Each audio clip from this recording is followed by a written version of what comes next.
Seja muito bem-vindo, seja muito bem-vinda à nossa live de hoje. Vamos conversar sobre um caso concreto que envolve locação de imóveis. E depois de algum tempo da gente sem lives aqui no Instagram, hoje nós estamos voltando para inaugurar uma série nova aqui no Insta, uma série de lives. Então, esse mês de novembro nós teremos 3 lives e em dezembro já estou preparando mais 3 lives pra gente. Hoje vamos inaugurar a série e essa série vai permanecer conosco no decorrer dos meses, porque a gente recebeu vários pedidos de continuidade das lives. Teve um período que a gente fez bastante lives e agora a gente vai retomar essa série de lives. Então, você que está entrando, seja muito bem-vindo, seja muito bem-vinda. A gente vai iniciar hoje, como eu mencionei, vamos inaugurar essa série de lives e nós vamos começar hoje com um tema super polêmico que envolve contrato de locação, separação, divórcio, e a gente vai entender como resolver esse caso concreto que me foi apresentado. Então a gente vai debater vários temas e o pessoal que está entrando, quero dar boas-vindas, saber da onde vocês estão falando. Eu sei que a gente tem aqui no Instagram pessoas de todo o Brasil. Dizer que o pessoal lá do curso, do nosso treinamento Locação na Prática, também temos alunos do Brasil inteiro. Em breve nós iremos agendar a nossa mentoria para os 30 primeiros alunos. E eu estou recebendo vários pedidos de reabertura do nosso treinamento. Aí, ó, Gabriele falando de Barra Mansa, no interior do Rio de Janeiro. Que bacana, Gabriele. Estou recebendo algumas solicitações, alguns pedidos de pessoas que não conseguiram se inscrever na época que a gente abriu, né, as matrículas do nosso treinamento Locação na Prática. E a nossa equipe, a gente está avaliando a possibilidade de reabertura das inscrições. Então, se você tem interesse no nosso treinamento Locação na Prática, me manda depois um direct pra gente conversar sobre essa possibilidade. A Alessandra também aí entrando. Quero saber também, se vocês que estão entrando ao vivo, se vocês já trabalham com locação, pra gente também conhecer um pouquinho da realidade, né, de vocês, como que é a atuação na prática. Essa troca de experiências aqui no Instagram é muito importante para mim, receber de vocês o feedback. E também quero reafirmar aqui para vocês, né? E fazer um novo convite sobre o nosso canal do YouTube. A gente inaugurou recentemente o canal do YouTube e eu quero te convidar a se inscrever lá no canal. A gente já coloquei alguns vídeos lá. E o YouTube é uma maneira também muito, muito eficiente da gente compartilhar conhecimento, compartilhar experiências. Então, se você ainda não se inscreveu no nosso canal do YouTube, vou deixar aqui o meu convite para você se inscrever e também curtir lá os nossos vídeos no canal.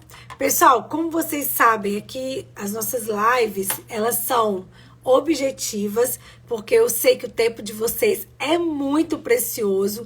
Então, a gente sempre inicia e tenta ser o mais objetivo possível, no seguinte sentido de aproveitar o tempo que vocês vão estar aqui comigo ao vivo, para a gente resolver a questão prática, né, de hoje, que eu já compartilhei com vocês até nos stories.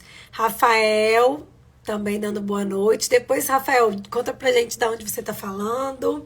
A Gabriele já colocou aí que ela é lá do Rio de Janeiro, de Barra Mansa. E eu quero saber de vocês, se vocês já atuam com locação, se vocês pretendem iniciar a atuação. Depois vocês comentem aí no chat que a gente vai conversando.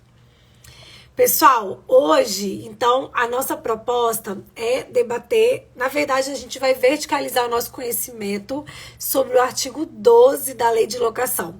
Então, se você está comigo no treinamento Locação na Prática, você já sabe como a gente trabalha, como que a gente sempre pontua a importância de você ter a lei de locação ao seu lado, para que você possa fazer anotações, comentários e ter sempre essa lei comentada, né, com as suas anotações, para você, na prática do dia a dia, você consultar e dessa forma você vai verticalizando o seu conhecimento na legislação, tendo mais segurança para poder passar todas essas informações, toda essa carga de conhecimento que você tem para os seus clientes.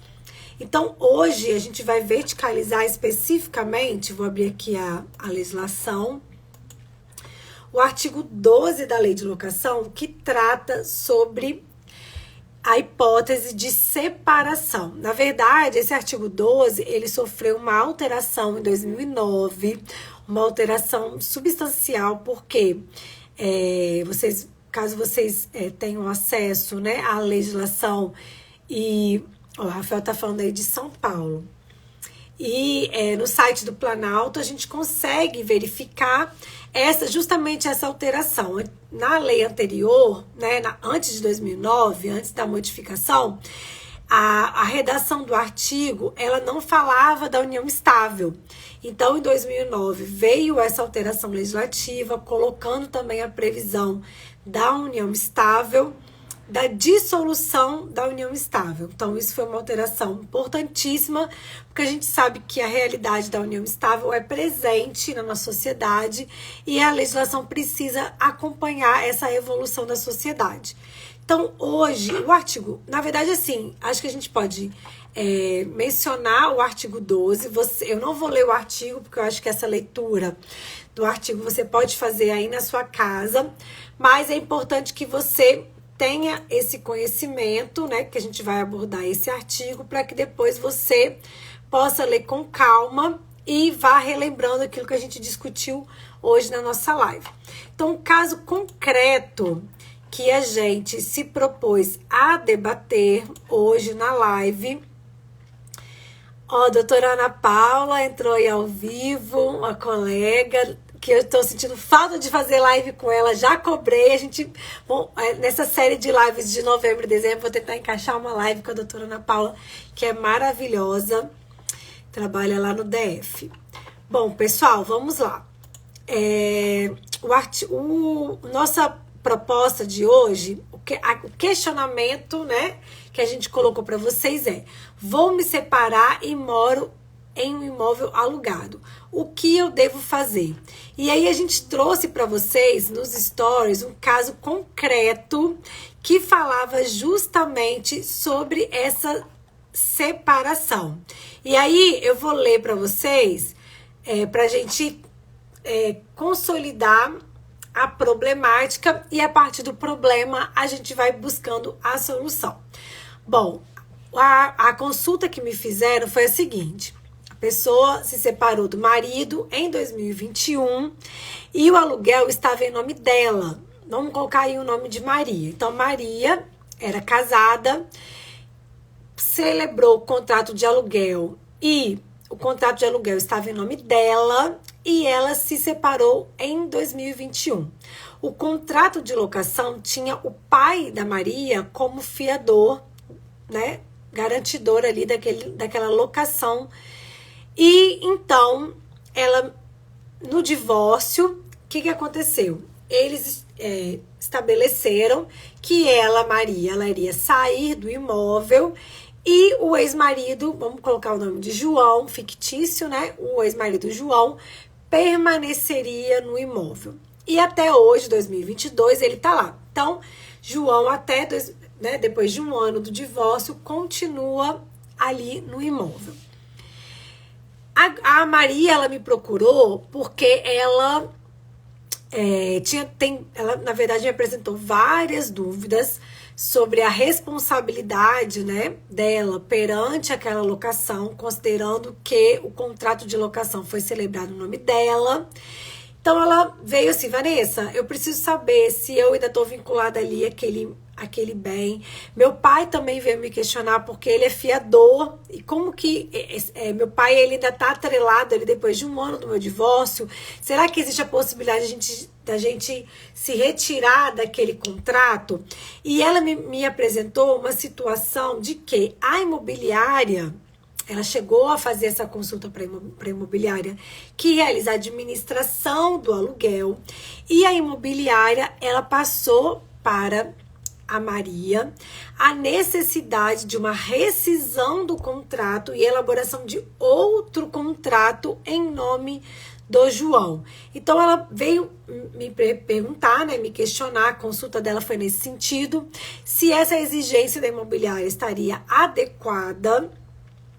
Se ela, depois de 2021, quando foi feito o divórcio e ela se retirou do imóvel, se ela ainda continua vinculada à locação e se o pai dela tem que permanecer como fiador. Então, pessoal, é uma situação prática que eu vivi, por isso que eu resolvi compartilhar com vocês, porque eu tenho certeza que você também aí que trabalha com locação no dia a dia, se ainda não se deparou com essa situação, pode se deparar com essa situação de separação.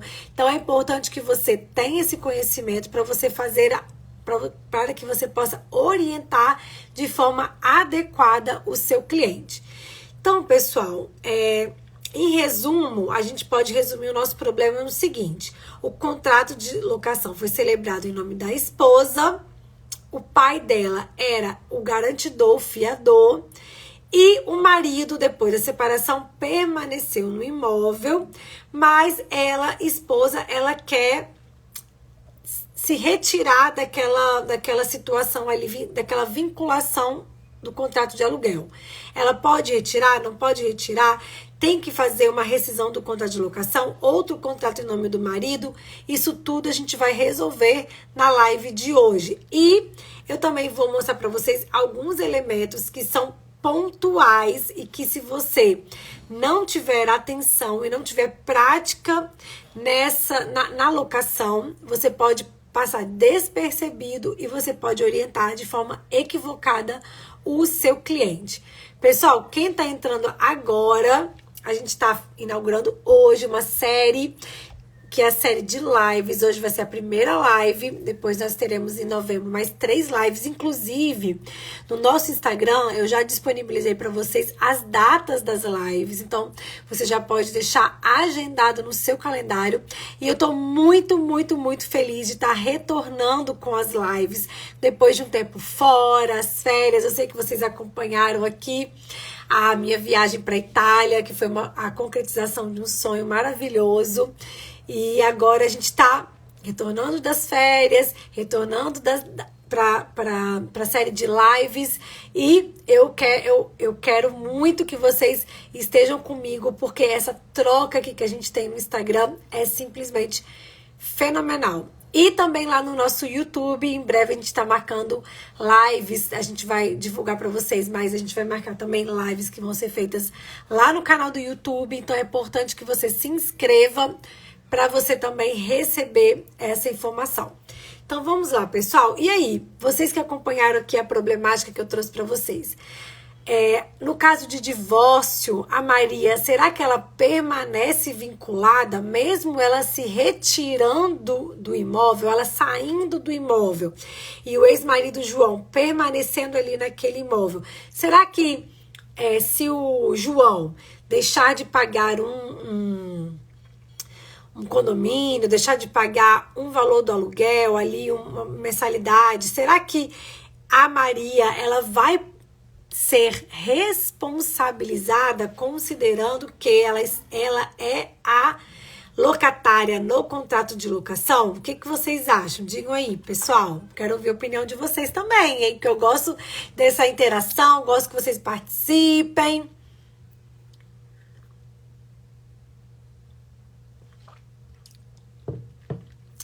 Bom, vamos lá. Quero escutar a opinião de vocês. Quem quiser participar, é só botar aí no chat que eu tô acompanhando.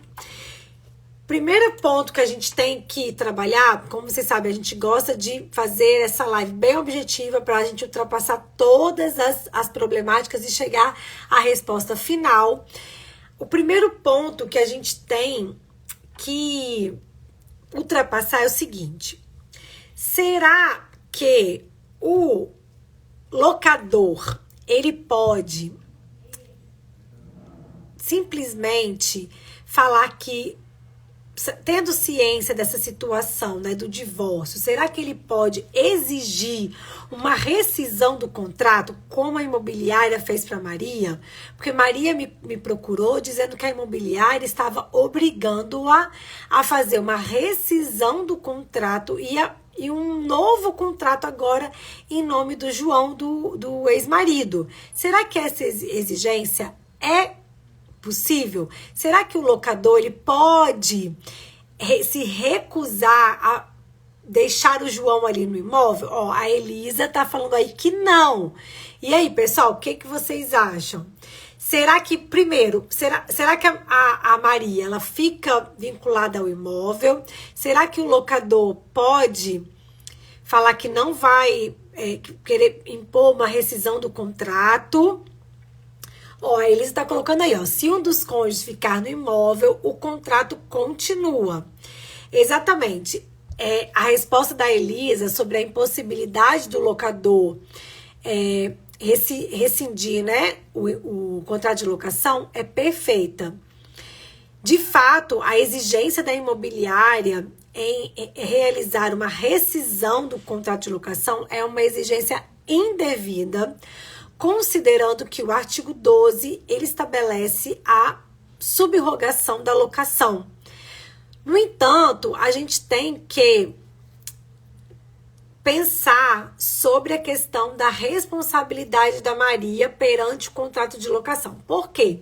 A Maria, ela divorciou do João em 2021, ela saiu do imóvel, o João permaneceu até hoje, mas, gente, um detalhe importantíssimo, que aí esse é um ponto que você, especialista em locação, precisa estar atento para poder orientar o seu cliente. A Maria, pessoal, não notificou o locador acerca da sua retirada do imóvel. Então, essa omissão da Maria é muito perigosa. Por quê? A lei, o artigo 12, ele fala expressamente que ela determina essa subrogação, né? Ela fala que em caso de separação até de fato, no meu caso, a gente trouxe para vocês o divórcio, mas se a gente estiver trabalhando com separação de fato, separação judicial, né? Hoje a gente já fala de divórcio direto, mas se a gente vai separação de fato, o divórcio ou até mesmo a dissolução de união estável, então aquele casal que mora junto, que vive junto, que com o intuito de formação de uma família, tá ali em união estável, dissolveu a união estável, a locação residencial, ela vai prosseguir automaticamente com o cônjuge ou companheiro que permanecer no imóvel. Só que a gente precisa que aconteça a comunicação do locador. Por quê, pessoal? E aí a gente tem esse alerta para vocês. Nós já vimos precedentes jurisprudenciais que apontam que, apesar da pessoa ter saído do imóvel, então no caso a Maria, ela assinou o contrato de locação, ela era a única locatária e ela saiu do imóvel e deixou o ex-marido lá. Houve a subrogação da locação e a Maria, só que a Maria ela não notificou o locador que ela estava se retirando. Então, para todos os fins, o locador, ele não foi notificado dessa retirada da Maria do imóvel e por isso essa subrogação para o locador não teria acontecido, porque ele nem tomou ciência dessa saída da Maria no imóvel. Então, nós já vimos precedentes que, nesses casos que a locatária não, né, o locatário ou a locatária não informou essa retirada, essa saída dela do imóvel, dos tribunais entenderem que ela continuaria vinculada ao contrato de locação, porque a subrogação necessitaria dessa comunicação ao locador.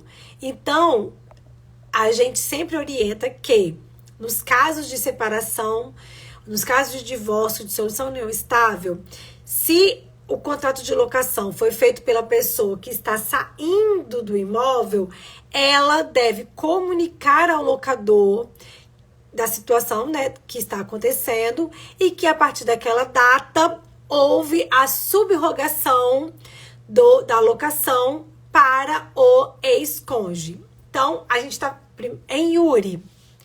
Tudo bom? O Yuri fez uma pergunta e a gente vai responder sobre garantia, mas primeiro a gente está exaurindo a situação da responsabilidade da Maria locatária. Agora, depois que a gente finalizar, nós vamos partir para resolver o problema do pai da Maria, que é fiador no contrato de locação. Então, vamos lá. Firmada a premissa da subrogação, a gente precisa, então, primeiro ponto que a gente abordou foi que o locador, ele não pode exigir a rescisão do contrato, porque o artigo 12 estabelece a subrogação. Então, a imobiliária, quando fez a exigência para Maria de rescisão do contrato e novo contrato, essa exigência ela estaria indevida, porque a lei estabelece subrogação. Primeiro ponto que a gente percorreu. O segundo ponto que a gente percorreu foi a questão da necessidade da notificação da Maria ao locador, para que ficasse claro a subrogação da locação. Então, o segundo ponto que a gente abordou. Agora, nós precisamos esclarecer a questão da garantia, como o doutor Yuri, né, colocou aqui na pergunta dele. Pessoal, no caso que me foi apresentado para emissão de parecer, o pai da Maria era fiador. E aí, olha o complicador, gente. A Maria, ela saiu do imóvel em 2021, quando foi feito o divórcio. O pai dela é fiador. Ela não comunicou ao locador, não comunicou. E o pai também, fiador, continua ali naquela situação. Agora, a lei, ela estabelece perfeitamente o quê? A locatária, Maria, ela devia ter comunicado o locador, devia ter comunicado ao pai dela, que era o fiador. Mas, enfim, se fosse outra pessoa fiadora, ela deveria fazer essa comunicação. E o fiador, ele poderia fazer o quê? Solicitar a exoneração da fiança. Tá lá previsto, pessoal, no artigo 12, o parágrafo 2º fala expressamente que o fiador, ele pode exonerar-se das suas responsabilidades no prazo de 30 dias contado do recebimento da comunicação, né, que foi feita a ele. Então, caso o pai da Maria tivesse sido comunicado dessa retirada dela do imóvel, a subrogação, ele poderia, sim, ter se exonerado da fiança dentro do prazo de 30 dias do recebimento da comunicação. Obviamente, o parágrafo 2º, ele estabelece que o fiador, caso ele utilize esse direito de exoneração, ele vai ficar vinculado vinculado à fiança, né, ainda sendo responsável por aquele contrato durante 120 dias depois que ele notificar o locador que ele quer se exonerar. Esse prazo é para que o locador ele possa ir para o locatário, né, para quem se subrogou, no caso o ex-marido da Maria, e exigir uma garantia, uma nova garantia contratual. E aí que a gente vem como que na prática da locação as coisas vão a gente vai percorrendo etapas e trazendo resposta e solução, e outros problemas vão acontecendo a partir do momento que a gente vai evoluindo na situação com o cliente. Então, vamos imaginar a situação. E aí, o pai da Maria pega e fala que quer se exonerar.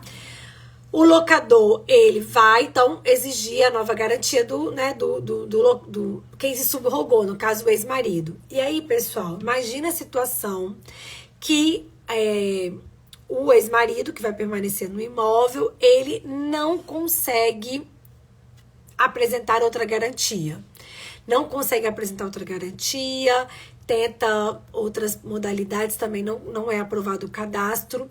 E aí, vocês acham que nesse caso o locador poderia sim rescindir o contrato de locação, ou ele ficaria vinculado àquela locação porque houve a subrogação, que a subrogação está prevista na lei? O que vocês acham que nesse caso, qual seria a sua resposta, você especialista em locação?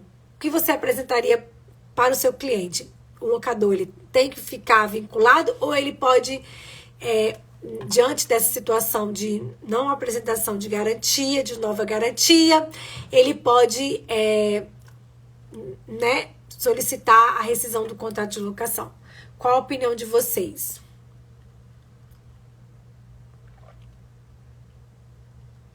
Ó, pra quem não conhece ainda, a gente tem, ó, essa caneca maravilhosa que a gente tá preparando uma surpresa especial para os nossos alunos do treinamento Locação na Prática. E como eu falei para vocês lá no início da nossa live, eu tô recebendo pedidos de reabertura da inscrição do treinamento Locação na Prática. E a gente está avaliando essa possibilidade. Então, se você tem interesse em entrar no nosso treinamento, mande um direct, e a gente está avaliando essa possibilidade. Em breve eu vou ter a resposta para vocês, mas eu preciso saber se você tem interesse também, como as outras pessoas que me mandaram já as mensagens. Então, me mande mensagem se você tem interesse de entrar com a gente no nosso treinamento. Agora, como que será o nome dela? Rerê Ferreira disse que o locador pode rescindir. E aí, mais alguém quer opinar sobre essa situação? Pode ou não pode rescindir?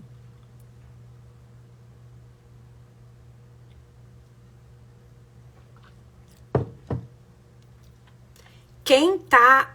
Renata.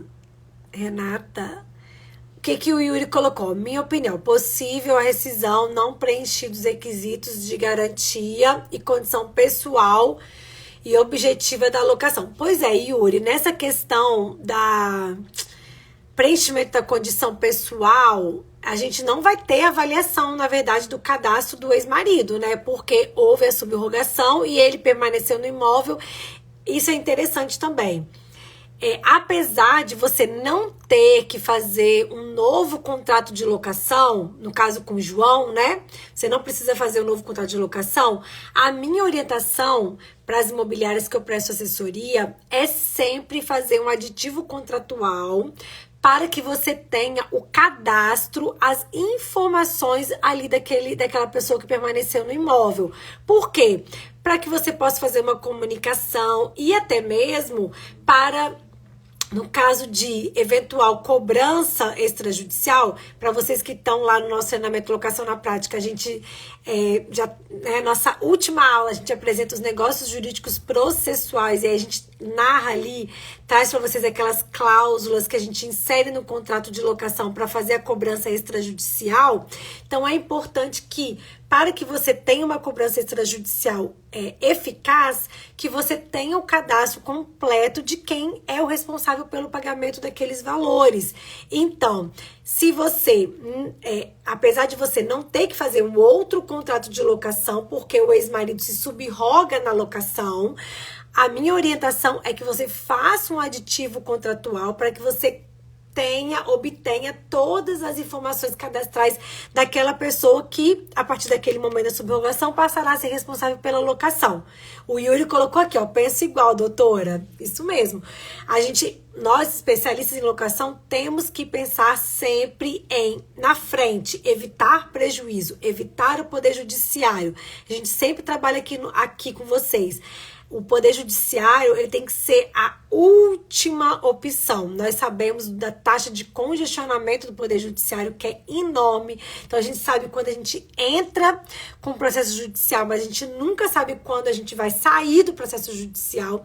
Então, você precisa amarrar o seu contrato de locação de forma que você possa resolver tudo sem precisar ir para o poder judiciário. A Regina colocou aí, ó, muito bem. Oh, Regina, não, desculpa, Renata, desculpa, perdão. Então, pessoal, Yuri colocou lá que pensa igual, Renata também colocou, muito bem. Então, vamos lá. A gente faz, então, esse aditivo para obter esse novo cadastro, né, do ex-marido. Mas, pessoal, se a garantia... No caso concreto que eu apresentei para vocês, o pai da Maria se exonerou da fiança e quem permaneceu lá não apresentou novas garantias do contrato, nessa situação, o locador ele vai sim poder rescindir, porque o contrato ele foi feito com garantia e ele precisa permanecer com garantia.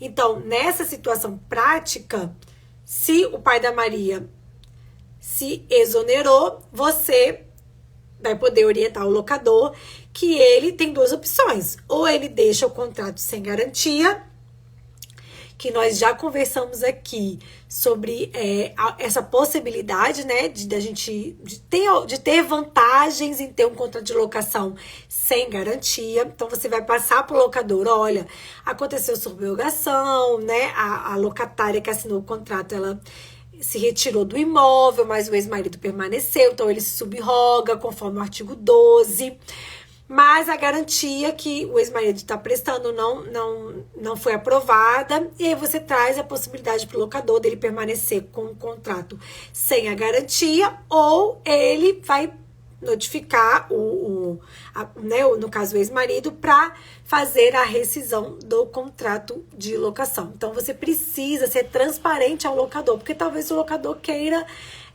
permanecer com aquela locação, talvez o valor seja interessante, talvez o mercado onde você atua não está um mercado muito favorável para a locação. Então, você, especialista, precisa ter essa visão e não somente passar para o locador, olha, a garantia não foi aprovada, vamos rescindir. Não, traz para ele a opção que a legislação traz. Mostra para ele, olha, existe a possibilidade A, existe a possibilidade B, deixa o locador pensar o que é melhor para ele. Você está ali como especialista, você deve apresentar tecnicamente quais as vantagens, quais as desvantagens, mas a decisão final tem que ser do locador, do proprietário. Uma orientação também muito importante que eu sempre passo para os alunos é que você tem que, nesse caso, gente, foi uma consulta e como eu já trouxe aqui para vocês outras vezes, a gente precisa trabalhar a consulta jurídica, a consulta jurídica ser remunerada, porque esse é o nosso trabalho como especialista em locação, como advogado que atua no direito imobiliário. Então, a gente faz a cobrança, né, da consulta jurídica, mas é importante que você, no momento de prestar essa consulta, no momento de realizar essa consulta, que você tenha esse conhecimento jurídico e você também apresente ao cliente um parecer jurídico, mesmo que você não apresente de forma impressa, você pode trabalhar um parecer jurídico no Canva, como eu já várias vezes já tive a oportunidade de apresentar. Fica um parecer bem informativo, e o cliente fica fácil para o cliente ler. Então, é bem interessante a gente trabalhar com essas ferramentas né, que proporcionam essa comunicação mais facilitada com o cliente. Então, você precisa trazer para o seu cliente todas essas orientações. Daniele, boa noite. Tem muita gente entrando. Ó, a doutora Laila tá entrando, de Vila Velha, presidente da Comissão de Direito Imobiliário de Vila Velha. Também minha colega do Ibradim. Pessoal, então, como a gente iniciou a nossa live, eu disse para vocês que a gente ia percorrer a problemática da Maria, que foi a consulta que eu, né, tive a oportunidade de prestar, e eu trouxe para vocês os nomes fictícios para a gente trabalhar a problemática. Então, nós abordamos a situação, verticalizamos, né, o estudo do artigo 12 da lei do inquilinato, resolvemos o caso da Maria, resolvemos o caso do pai da Maria, resolvemos o caso do João, que é o ex-marido da Maria, e a gente trouxe toda essa solução e detalhes importantes que você precisa observar que não estão na lei, mas que a prática ensina, e a gente deve trabalhar de forma a evitar qualquer tipo de demanda judicial, que é como a gente atua aqui. Laila dando boa noite. Exatamente. E, pessoal, eu quero aqui, então, a gente percorreu, como eu falei para vocês no início, a nossa live sempre são bem objetivas, a gente traz o conteúdo, traz a solução para vocês, porque eu sei que o tempo de vocês é muito precioso. Então, pra gente finalizar, eu queria agradecer a todo mundo que permaneceu aqui comigo. Queria deixar o convite para você fazer parte da nossa comunidade Mob Player. Lá na comunidade eu divulgo muita informação, a gente tem uma troca também de experiência, porque a comunidade é aberta, então quem tá lá também muitas vezes apresenta problemáticas e a gente discute, a gente debate. A comunidade Mob Player, ela é rica e cada vez mais com pessoas qualificadas que estão buscando conhecimento no mercado imobiliário. Então eu quero deixar o meu convite para você fazer parte da comunidade Mob Player junto comigo. E interessante mencionar para vocês que ali na comunidade a gente não tem só advogado. Na comunidade Mob Player a gente tem despachantes imobiliários, a gente tem tabeliãs. Então ali da comunidade é uma comunidade dos players do mercado imobiliário, como eu chamo aqui, né, vocês, são pessoas que atuam no mercado imobiliário, não somente advogados. Então, meu convite para você fazer parte da comunidade. Rafael, que bom que você gostou da nossa live, que bom que você estava aqui conosco, todo mundo que esteve presente aqui. Essa troca com vocês aqui é muito maravilhosa. E nesse mês de novembro a gente vai ter mais ainda 2 lives. No feed tem lá as datas, salvo engano é no dia 23 e 30 de novembro. Então eu quero vocês junto comigo, já marquem aí na agenda de vocês. E quero deixar meu convite para vocês se inscreverem no canal do YouTube. E também para que vocês possam ser informados, né, dos nossos vídeos ali que a gente está postando. Paula também amou. Paula, que bom que você esteve aqui conosco. Muito boa a participação de vocês. A nossa próxima live, a gente está analisando um tema também. As nossas lives sempre são lives de problemas, porque aí a gente vai esmiuçando a problemática e vai trazendo para vocês a solução de caso concreto mesmo, vivenciado, porque assim você pode também, já quando surgir o caso para você, trazer a solução ali na ponta da língua. Então, eu quero agradecer você e dizer, se você não conseguiu estar conosco no treinamento Locação na Prática e tenha vontade de ingressar no treinamento Locação na Prática, me mande um direct, porque estou recebendo vários pedidos e estamos analisando essa possibilidade de reabertura. Vamos ver. O ano está acabando, mas como eu disse para vocês lá no feed, um post que eu fiz no final de semana, ainda é tempo de você transformar a sua atuação profissional trabalhando no mercado imobiliário. E você pode contar sempre comigo. Eu estou aqui disponível. A comunidade Imobiplay é onde a gente se dá as mãos e a gente vai rumo à qualificação de excelência, que é assim que o mercado imobiliário vai evoluir. Então eu quero agradecer a todos e deixar uma boa noite e até a nossa próxima live.